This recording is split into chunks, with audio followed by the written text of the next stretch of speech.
तो सभी को नमस्ते। आज हम लोग एक चर्चा लेने जा रहे हैं, एक विषय।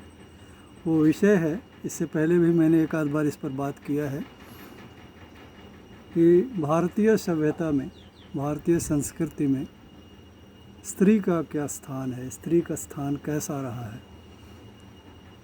हमने पहले मैत्रेयी, माता मैत्रेयी जो वैदिक ऋषि रही हैं, उससे पूरा एक समाज मणिपुर में रहता है जो आजकल मैतेई कहलाता है। इस पर मैंने एक वीडियो बनाया था पहले। आज मैं एक छोटी सी, पहले एक संक्षिप्त में कोशिश करूँगा, शॉर्ट से एकदम छोटा से छोटा में मैं उसको एक महाभारत की एक कथा सुनाऊँ आपको, और उस कथा के आधार पर हम ये निर्णय लेंगे कि उस समय महाभारत काल में या महाभारत काल से पहले जो देव और असुर दो प्रमुख संस्कृतियां भारत में रहती थीं, उनमें महिलाओं का स्थान कैसा था। कथा ये है कि असुरों के राजा वृषपर्वा के राज्य में राक्षसों के गुरु, दानवों के गुरु, महान विद्वान, संजीवनी विद्या के ज्ञाता शुक्राचार्य रहा गए। आचार्य शुक्र, इसको शुक्राचार्य भी हम कहते हैं, वो रहा करते थे। और उनकी एक बेटी थी देवयानी, जिससे वो बहुत प्यार करते थे। बहुत विद्वान थी, बहुत आत्मस्वाभिमानी थी। प्रसंग आता है कि एक बार देवयानी राजा वृषपर्वा की पुत्री और उनकी सखियों के साथ जंगल में खेलने गए। दिन भर पूरा खेल कूद करने के बाद वो लोग तालाब में स्नान करने लगे। उसी दौरान तेज़ हवा चली और कपड़े उलट पुलट हो गए। ये कहानी है जो बनती है। जब कन्याएं वहाँ से, लड़कियाँ निकली, तो उन्होंने जिसको जो कपड़ा मिला वो पहन लिया। उसी क्रम में जो राजा की पुत्री थी, उसने, जो राजा की पुत्री, शर्मिष्ठा नाम था उसका, शर्मिष्ठा ने गुरुपुत्री देवयानी की साड़ी पहन ली। इस पर देवयानी को एक विनोद सूझा। उसने मजाक में ही उसने बोला, अरे शर्मिष्ठा, तुम्हारी ये हिम्मत कि तुम गुरुपुत्री की साड़ी पहनो। ये बात उस राजा की बेटी थी, वो भी शर्मिष्ठा, ये बात उसको नागवार गुजरा। उसने भी पलटवार किया और बहुत भला बुरा सुना दिया। तुम्हारा बाप हमारे राज्य में सिर नवाता है, सिर झुकाता है, हाथ फैलाए रहता है दान के लिए, और अनेक बहुत सारी बातें कह गई हो। देवयानी को ये अपेक्षा नहीं थी कि ऐसा वो बोलेगी। इस बात में मामला ऐसा हो गया कि मामला हाथापाई पर आ गया। दोनों एक दूसरे से उलझ पड़ी। तो अब ये शुक्र कन्या राक्षस राजपुत्री के सामने कब तक टिकती। शर्मिष्ठा ने उसको मारपीट तो किया सो किया, मारपीट के एक कुएं में धकेल दिया, अंधेरे कुएं में धकेल दिया। संयोग ये रहा कि, अच्छा संयोग ये रहा कि वो कुएं में पानी नहीं था, सूखा कुआं था। वो उसी में क्रोध से, चोट से ज़्यादा क्रोध के आवेग से वो उसी में तड़पती रही। और ये राजकन्याएं और उनकी सखियां चली गईं। उसी समय भरत वंश के राजा ययाति वहाँ गुजर रहे थे, वहीं से गुजर रहे थे। उन्होंने आवाज़ सुनी, वो प्यास के वेग से वो पानी की तलाश में वो कुआं देखा उन्होंने, तो लगे सोचा शायद पानी होगा। वहाँ गए तो बहुत विचित्र बात देखी। वहाँ एक कराहने की आवाज़ आ रही है और क्रोध से उसका पूरा शरीर लाल हो, अंगारे की तरह हो रखा है उस कन्या का, जिसकी वजह से वो कुआं प्रकाशित दिख रहा है। ये चर्चा है महाभारत की कथा में। तो इन्होंने अपना, उस कन्या ने बोला कि मुझे निकालिए, मेरे पिताजी को पता नहीं है कि मैं यहाँ कुएं में गिरी हुई हूँ और इसलिए आप कृपया मुझे इस कुएं से निकालिए। तो ययाति ने अपना हाथ बढ़ाया और उस शुक्र कन्या, गुरु कन्या को बाहर निकाला। अब वो इतना दुखी हो गई थी उनके राजपुत्री के व्यवहार से कि वो अब, चूँकि उसके पिता तो उसके ही राज्य में रहते थे, इसलिए अब वो अपने पिता के घर भी जाना नहीं चाहती थी। इतना क्रोध हो गया था उसे कि मुझे अब इस राज्य में रहना ही नहीं है। इसलिए उसने ययाति को प्रस्ताव दिया कि आपने अब मेरा दाहिना हाथ पकड़ लिया है, इसलिए आपको अब मुझसे विवाह करना होगा। ययाति ने जो परंपरा, जो शास्त्र का मत था, वो बोला कि आप तो ब्राह्मण कन्या हैं और मैं क्षत्रिय हूँ, ये तो धर्म विरुद्ध होगा कि एक श्रेष्ठ कुल की स्त्री का कुल भ्रष्ट किया जाए। ये तो अनुलोम विवाह है। आपको पता हो उस समय विवाह मुख्य रूप से दो प्रकार के होते थे, एक अनुलोम विवाह और एक प्रतिलोम विवाह। तो ये प्रतिलोम विवाह हो जाएगा। प्रतिलोम का, अगर कोई ऊंचे कुल का लड़का अपने से नीचे कुल के लड़के से विवाह करता है तो उसको कहा जाता है अनुलोम विवाह, जो शास्त्रों के अनुसार वो ठीक है। और अगर बराबर के कुल में होता है तब तो वो ठीक है। लेकिन अगर ऊंचे कुल की लड़की है तो ये इस विवाह को कहा जाता था प्रतिलोम, उल्टा विवाह, क्योंकि स्त्री बहुत पवित्र और श्रेष्ठ मानी जाती है, तो उसके कुल को भ्रष्ट करना शास्त्रों के मत के अनुसार अनुचित माना गया था। इस हिसाब से वो विवाह प्रतिलोम हो रहा था, इसलिए ययाति ने मना कर दिया और वो वहाँ से चला गया। वहीं बेचारी घायल नागिन की तरफ फुफकारती रही, वहीं रह गई। थोड़ी बहुत जब देर हो गया तो गुरु इनको शुक्राचार्य को, आचार्य शुक्र को हुआ कि अरे क्या हो गया। तो उन्होंने अपनी सेविकाओं को भेजा पड़ताल करने के लिए, पता लगाने के लिए। सेविकाओं ने आके देखा तो उसकी हालत देख करके तो डर गई सेविकाएं। उन्होंने पूछा कि क्या बात है, क्यों ऐसा हुआ, क्या हाल है, क्यों आप नहीं घर लौट रही हैं। उन्होंने बोला अब मुझे अपने पिता के घर नहीं जाना है, वैसे पिता के घर नहीं जाना है जो ऐसे अत्याचारी राजा के साथ रहता है। ये बात जब सेविकाएं लेकर गईं गुरु के पास, वो तो अपनी बेटी से बहुत प्यार करते थे, वो दौड़े भागे आए।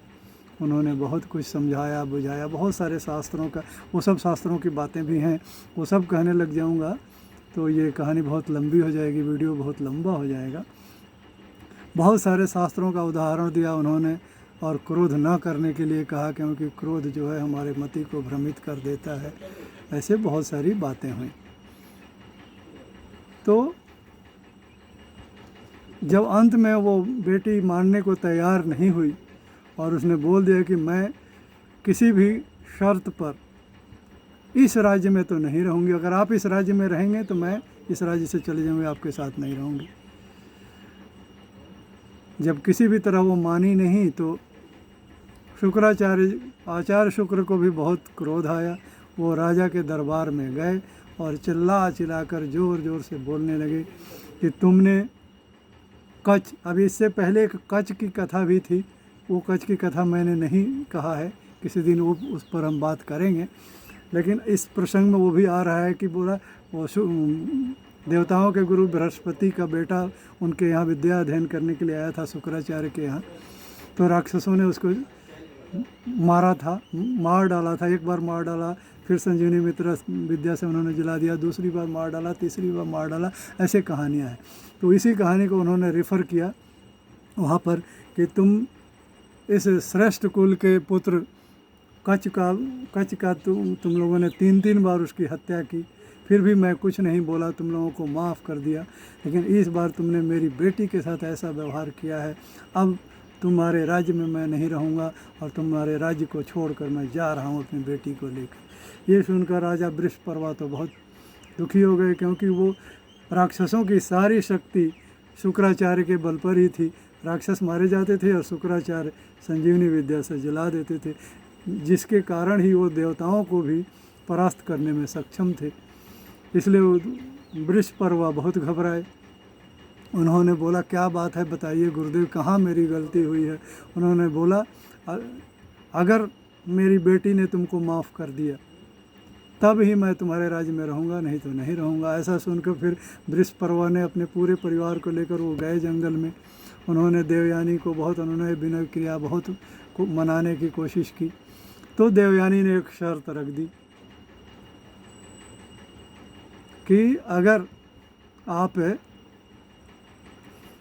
अगर आप अपनी बेटी को मेरी सेविका बनाने के लिए तैयार हैं, वो मेरी सेविका बनकर मेरे पास रहेगी, और अगर मेरे पिताजी मेरा विवाह कहीं करते हैं तो वो मेरी सेविका बनकर मेरे ससुराल में भी जाएगी, यानी आजीवन वो मेरी सेविका रहेगी। इसी शर्त पर मैं आपके राज्य में रहूँगी। तो राजा वृषपर्वा के पास, क्योंकि वो किसी भी तरीके से अपने गुरु को खोना नहीं चाहते थे, तो वृषपर्वा ने अपनी बेटी को बुला भेजा और बेटी को बहुत समझाया बुझाया और कहा कि तुम्हें ये शर्त माननी होगी, राज्य की रक्षा के लिए तुम्हें ये बलिदान देना होगा। तो शर्मिष्ठा ने वो बात मान ली, राजपुत्री ने वो बात मान ली और अपना सिर झुकाकर शर्म करके, नाम ही उसका शर्मिष्ठा था, तो शर्म से सिर झुकाकर और उसने बोला कि सखी देवयानी की इच्छा पूर्ण हो, यानी मैं उनकी इच्छा को स्वीकार करती हूँ। तो इस आधार पर फिर वो सेविका बनकर वो आश्रम में चली गई और गुरु ने राज का त्याग नहीं किया। थोड़ी दिनों के बाद फिर वो जंगल में घूम रही थी, तो वही ययाति जिसने उसकी जान बचाई थी, वो फिर से जंगल में मिल गया और उसने फिर से वो प्रस्ताव, देवयानी ने फिर से वो प्रस्ताव राजा ययाति के सामने रखा और बोला कि मैंने आपको अपना पति मन से मान लिया है, इसलिए अब मेरा और कोई पति तो हो नहीं सकता, आप इसे स्वीकार करें। उन्होंने फिर वही बात कही कि नहीं, ये तो प्रतिलोम विवाह हो जाएगा, ये विवाह तो उल्टा विवाह हो जाएगा, इसलिए मैं इसे नहीं मानता। तो वो राजा ययाति को लेकर अपने पिता के पास गई और पिता से सब कुछ बात बताई। उन्होंने देवयानी ने बताई कि ऐसी ऐसी बात है और मुझे इसी से विवाह करना है, इसी राजा से विवाह करना है। तो गुरु ने इन सब बातों पर विचार करके सारी परिस्थिति को देखते हुए और गुरु ने ये आज्ञा दे दी और ययाति को भी बोला कि देखो, ये विवाह प्रतिलोम अवश्य है, पर जब ये समाज की स्वीकृति, माता पिता की और समाज की स्वीकृति से अगर ये किया जाए तो ये हो सकता है। ये जनरल परंपरा नहीं है, पर ऐसा नहीं है कि ये बिल्कुल हो ही नहीं सकता। अगर इसकी सामाजिक स्वीकृति हो, माता पिता की स्वीकृति हो, तो ये विवाह करने में कोई अड़चन नहीं है। जब मैं स्वयं आचार्य इसकी स्वीकृति दे रहा हूँ तो ये विवाह करने योग्य है। और इस आधार पर ययाति का विवाह देवयानी, शुक्राचार्य की पुत्री देवयानी से हो गया और देवयानी अपनी सेविका शर्मिष्ठा के साथ उनके भरत वंश के राजा देवयानी के राज्य में जाकर रहने लगी। इसके बाद देवयानी की और शर्मिष्ठा की भी और आगे कहानी है। इससे पहले कच्छ की भी कहानी है, वो भी बहुत इंटरेस्टिंग है, कभी सुनाएंगे। लेकिन मेरा जो ये कहने का आशय था ये था कि एक तो स्त्री का महत्व, अगर पहली तो कि वो ज़माना ऐसा था कि स्त्रियां खुले मन से अपनी बात बड़ों से करती थी, कोई शक नहीं, कोई डर नहीं, कोई संकोच नहीं, जो वो सोच रही है वो खुलेआम अपने बड़ों से कहती है, इस पर कोई बंधन नहीं था। दूसरा, अंतरजातीय विवाह सामाजिक और पारिवारिक स्वीकृति से होती थी। ये दोनों चीज़ें इस कहानी से साबित होती हैं। फिर और एकदम खुला, कोई ढका छुपा नहीं, खुलेआम जंगलों में जाके हमारी लड़कियां खेलती थी, ये इस कहानी से पता चलता है। लेकिन तब ये विचार आता है कि हमारे समाज में फिर ये परंपरा, घूंघट तानने वाली परंपरा, ढकने वाली परंपरा कहाँ से आ गई? सिर ढकने वाली, बदन का प्रदर्शन करना ये गलत है, ज़रूर सही गलत है, लेकिन अपना मुंह छुपा के रहना, ये कहावत भी है ना, ये मुंह छुपाए फिरता है। मुंह छुपाना एक मतलब क्या, बहुत कोई पाप कर देता है तो आदमी मुंह छुपा के चलता है। तो स्त्रियों ने ऐसा कौन सा पाप किया कि उसे मुंह छुपा के चलना पड़ रहा है समाज में? तो इसका मतलब ने हमने उसको एक तरह से एक पापी जैसा बना दिया, जिसे हमेशा मुंह छुपा के रहना पड़ेगा, घूंघट तान के रहना पड़ेगा। ये हमारे समाज की, हमारी वैदिक, हमारी सामाजिक परंपरा नहीं है, ये कभी से ऐसी नहीं रही। तो ये ऐसा कैसे हो गया? ये हो गया बाद के काल में, मध्यकाल में, जब विदेशी संस्कृतियों ने हमारे ऊपर आक्रमण किया, आक्रांताओं ने आक्रमण किया।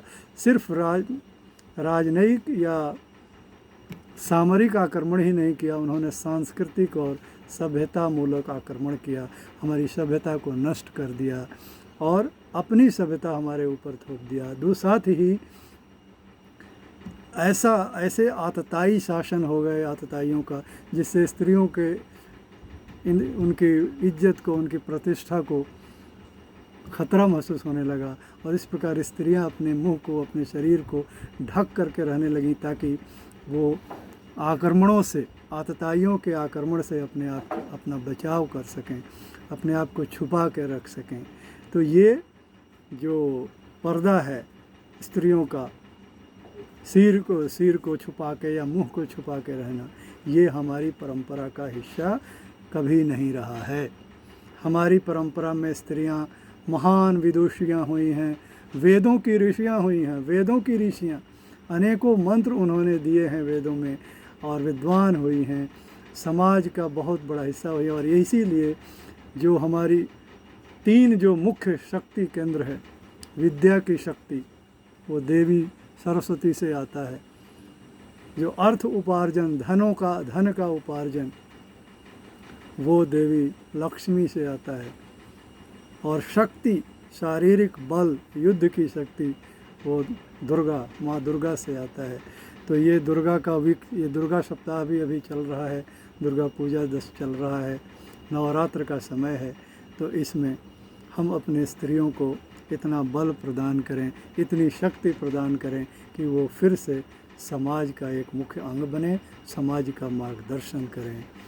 तो अगर ये जो चर्चा है, ये अगर आपको पसंद आया, अच्छा लगा, तो आप इसे लाइक ज़रूर करें, इसे अपने मित्रों में शेयर करें, ग्रुप्स में शेयर करें, अधिक से अधिक इसे आगे बढ़ाएं और इस चैनल को सब्सक्राइब करें, बेल आइकन को दबाएं, ताकि जब कोई नई वीडियो फिर से मैं डालूं तो आपको उसे तुरंत मिल जाए। देखें। धन्यवाद। भारत माता की जय। वंदे मातरम।